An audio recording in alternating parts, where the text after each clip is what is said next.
Hey, what is up YouTube? This is Alex, and today guys, I'm bringing you guys a video on Borderlands The Pre-Sequel. So let's get right into this. I will be live streaming on October 14th, so be sure to come and check out the stream and hang out with a bunch of us. I don't expect a lot of people to be there, but I do expect more than subscribers. So I have 11 subscribers on this channel, and I do expect more than 11 people to be there. I might not get 11 people in there. I do not know. I have no idea what's going to go on about this stream, but I am going to be live streaming for about an hour, so you might as well just come and hang out and check out Borderlands 2, Borderlands The Pre-Sequel, sorry, if you guys haven't, if you guys want to go check it out. I'll be streaming at midnight from either 12:30 to 1. Around that time we'll start streaming. I've been working on a lot of stuff for the stream, like getting a video border.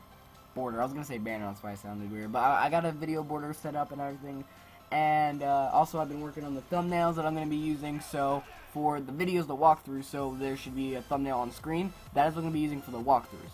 Also, guys, however far I get streaming, that's where I'm gonna leave off, and that's where I'm gonna start the series or the walkthrough. So for about an hour, I might get a couple missions done. So if people on YouTube are like, if you guys on YouTube are gonna be like, hey, you didn't start from the beginning of the game, it's because I streamed and you weren't there, so I'm sorry about that.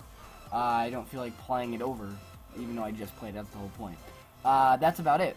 So, that's all I had to talk about, you guys. My Twitch, I don't think I've said my Twitch, but my Twitch should be on screen now and in the description below, so go follow that to be notified when I am streaming on October 14th at midnight. So anyway, guys, thanks for watching this video. I hope you guys do enjoy the trailer that's going to be at the end of this video and all that. So anyway, guys, thanks for watching the video. Be sure to leave a like, comment, and subscribe. I'll see you guys in the next one. Peace, and thanks for watching.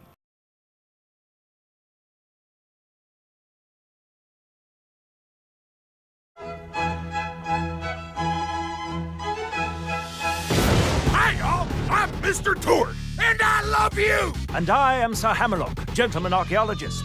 We hear you're planning a trip to Elpis, Pandora's moon. Just so you know, you're probably gonna die, but it will still be totally awesome!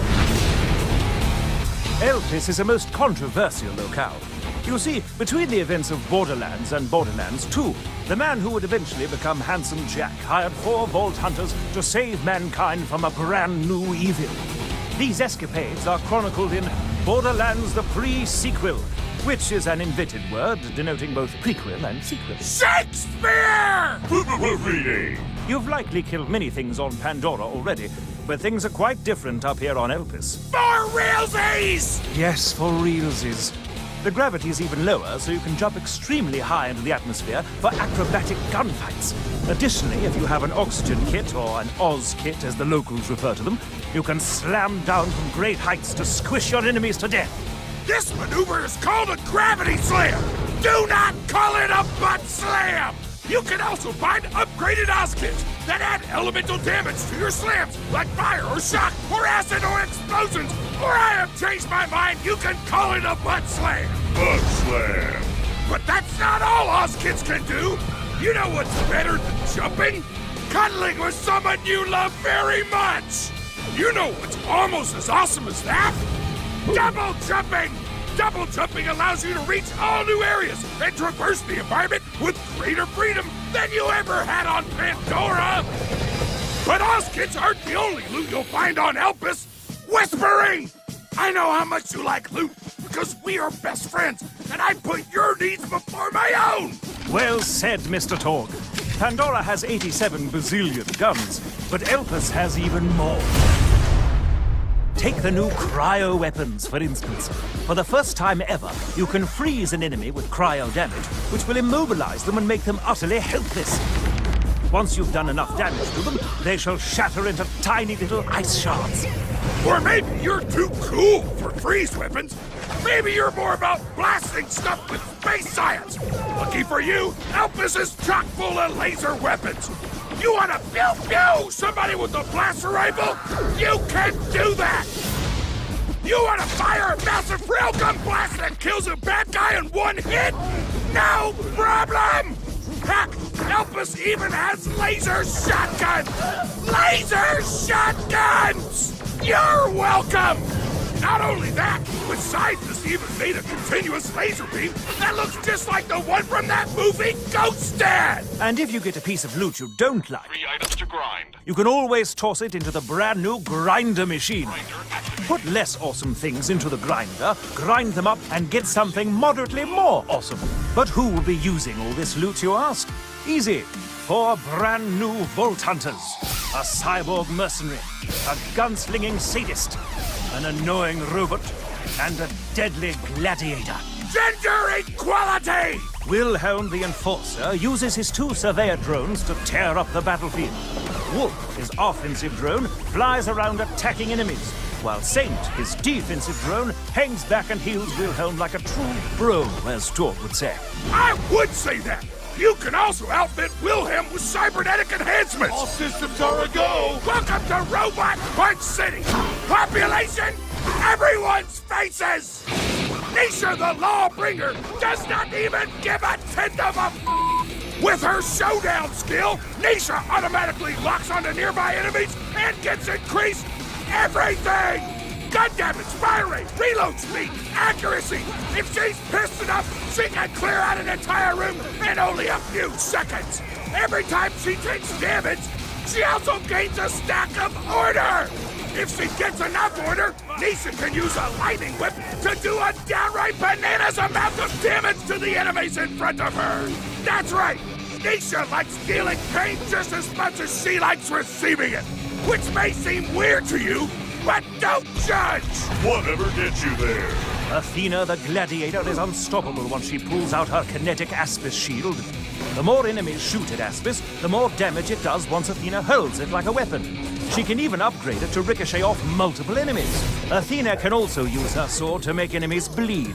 If she then grabs the "You've got red on you" skill, all bleeding enemies explode when they die. It is scientifically the best thing imaginable! Claptrap the Frag Trap is, shall we say, tricky. His Vault Hunter.exe program will analyze the battlefield, determine which Vault Hunter would be best suited for blowing up all of its problems right then, and then reprogram Claptrap to fight in that particular manner. Perhaps he'll unleash a barrage of cannon fire on his enemies, or maybe he'll summon the spirit of the Gunzerker and dual wield. He might even unleash his inner psycho and go into full-on meat bicycle mode. Or he'll mess up and just make the entire team uncontrollably bouncy! It's not malware, it's a feature! Here I come to save the day! Ship that Oh, and this time around, the Vault Hunters will be much chattier Cathys than before! Like the fun kind of talk? Or the dull kind?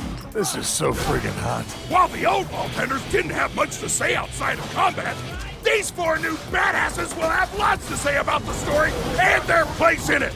I'm programmed to be foolishly optimistic in situations such as these. Why am I not surprised? Characterization! Wow, wow, wow, wow! Speaking of characters, you'll be seeing some new faces on Elpis, in addition to some familiar ones. This is Springs, a super nice scrap vendor with a super huge crush on Athena. This is Nurse Nina, who will keep you alive but totally laugh when you're in pain. Also, Moxie is on the moon for some reason. Reasons. But anyway, Elpis requires your help quite badly. You see, a number of homicidal doll soldiers known as the Lost Legion have taken over Hyperion's orbital moon base, and they plan to use its enormous laser to destroy both Elpis and Pandora. Only the Vault Hunters, aided by a lowly Hyperion programmer named Jack, can stop the Lost Legion's commander from killing thousands of innocent people. Which is weird, because Jack and Wilhelm and Nisha end up being bad guys in Borderlands 2. So it's like, wait, am I a bad guy? Or were the so-called bad guys not as bad as I thought? Moral ambiguity! Taste the Nietzschean inner conflict, mother... The Abyss gazes also into you. Or, if looking into the heart of darkness isn't your thing, you can still have a buttload of fun checking out the new moon environments. There's lava stuff, moon stuff, sexy caverns, no big deal. Also, cities. Also, big holes in the ground. Also, all the cool stuff on Hyperion's Helios moon base that I didn't mention in the preceding list.